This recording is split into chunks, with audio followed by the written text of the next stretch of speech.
Rolling. Okay, so we've got a pit bull spay, which is kind of a medium large dog. I find them to be one of the easier spays because things are really easy to reach in them. We've got a sterile drape on her. I want to find my umbilicus, and again we're going to do 2 fingers from the umbilicus. Make our incision.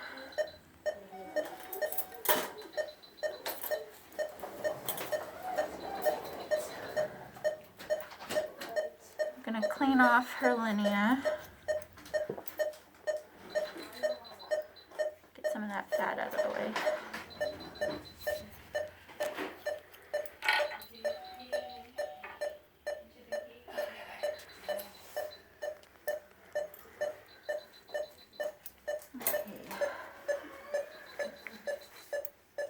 So we've got our linea nice and clean. We're going to pull up, make our incision into the body wall, and use our spay hook to pull up our uterus.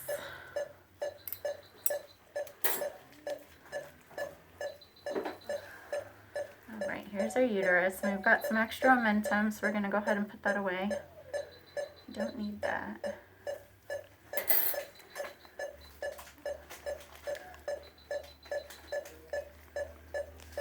And our ovary.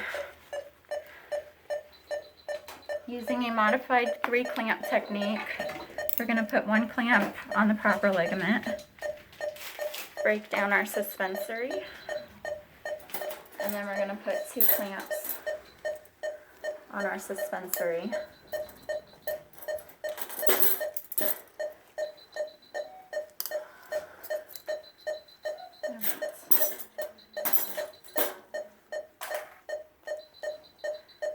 I'm using 2-aught for this dog. She's about, I don't know, 50 pounds or so.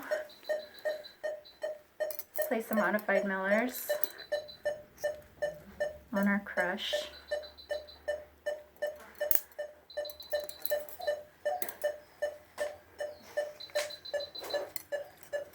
Nice and snug.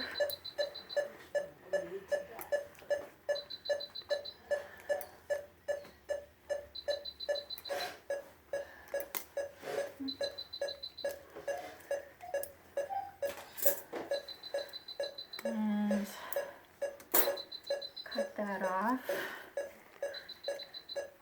So we're going to cut our ovary off. Make sure we've got the entire thing, which we do. Break down our broad ligament. I want to make sure that I see my uterine artery. I do not want to cut that. And then the rest can go.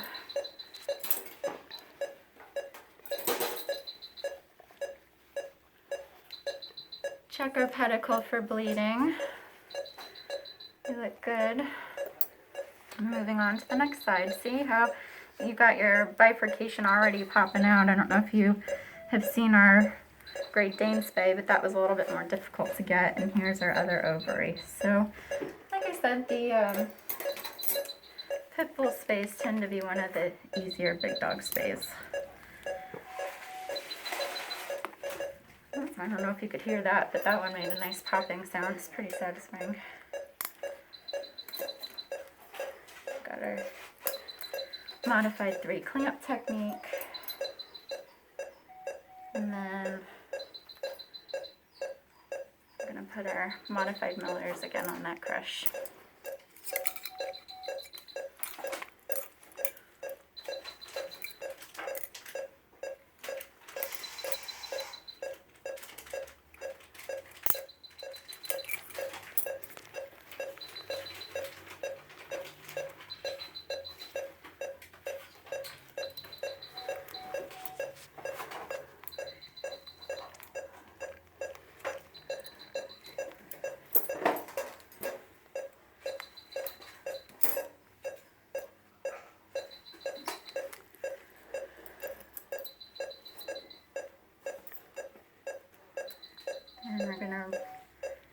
remove this ovary, make sure the whole thing's there.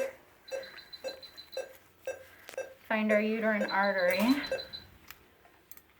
leaving that intact. Remove the rest of the broad ligament. And then check our pedicle for bleeding, which looks good.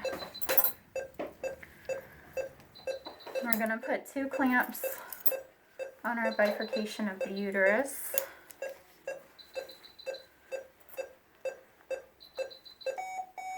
And I don't tend to put my modified Millers in the crush on the uterus because some of these uteruses tend to be very soft, and once you put that clamp there, they like to break down, and it doesn't help putting a suture on something that's already falling apart. So the modified Millers has a lot of crushing power in and of itself, and I find that that tends to be enough on the body of the uterus.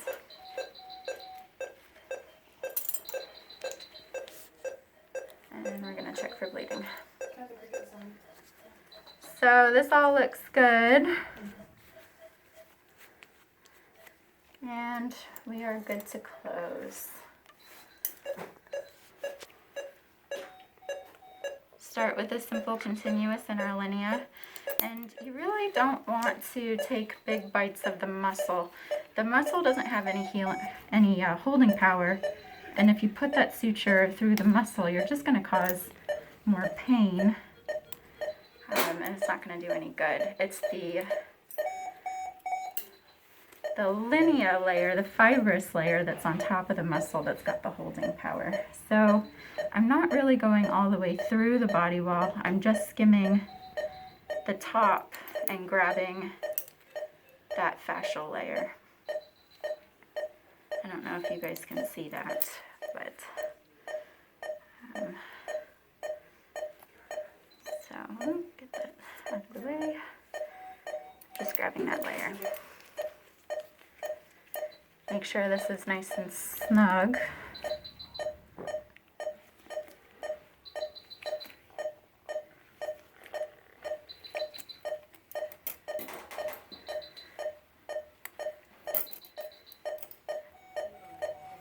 And then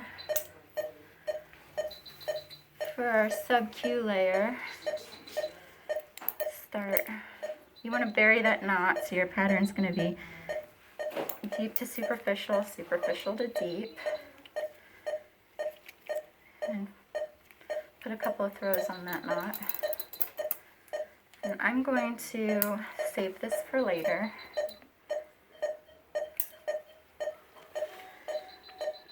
And I'm going to go through and grab one side, and then the middle, and then the other side. And this is going to hold everything down, help prevent seroma formation. Seromas are basically just pockets of fluid. The body likes to fill empty space with fluid. So you don't want any empty space in your surgery. Although seromas will go away on their own. They're not necessarily dangerous, they're just, owners don't like to see them, so we try to avoid them.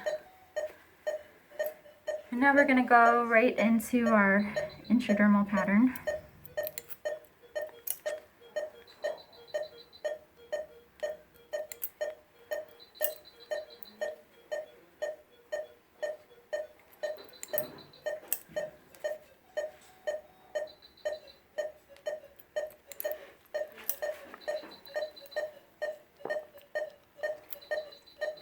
Come back out where your tag is that you were saving.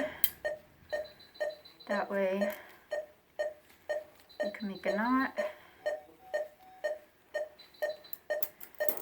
and everything is easy to bury.